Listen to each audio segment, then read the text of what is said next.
আবু বকর রাদিয়াল্লাহু তাআলা আনহু এবং নবী সাল্লাল্লাহু আলাইহি ওয়াসাল্লাম রওনা দিলেন। রাস্তার মধ্যে একবার নবীজি দুইজন একসাথে যাচ্ছেন। হযরত আবু বকর রাদিয়াল্লাহু তাআলা আনহু একবার সামনে যান, একবার পিছনে যান, একবার ডানে যান, একবার বামে যান। নবী সাল্লাল্লাহু আলাইহি ওয়াসাল্লাম জিজ্ঞাসা করলেন, আবু বকর এমন করেন কেন, কি হয়েছে?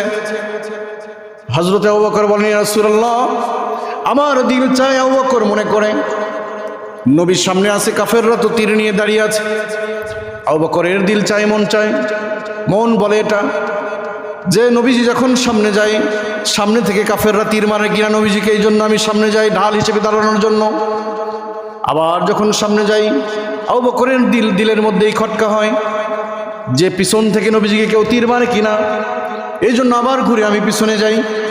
আবার যখন পিছনে যাই, আবু বকরের দিলের মধ্যে খটকা লাগে যে ডান থেকে কোনো কাফের নবীজিকে তীর মারে কিনা। বাম দিকে আবার মনে চায় এরকম ভাবে, আবার আমি এই জন্য বাম দিকে যাই। ইয়া রাসূলুল্লাহ, আবু বকর জীবিত থাকবে আর কোনো কাফের নবীজিকে তীর মারবে, আবু বকর বরদাস্ত করতে পারবে না। সুবহানাল্লাহ বলেন।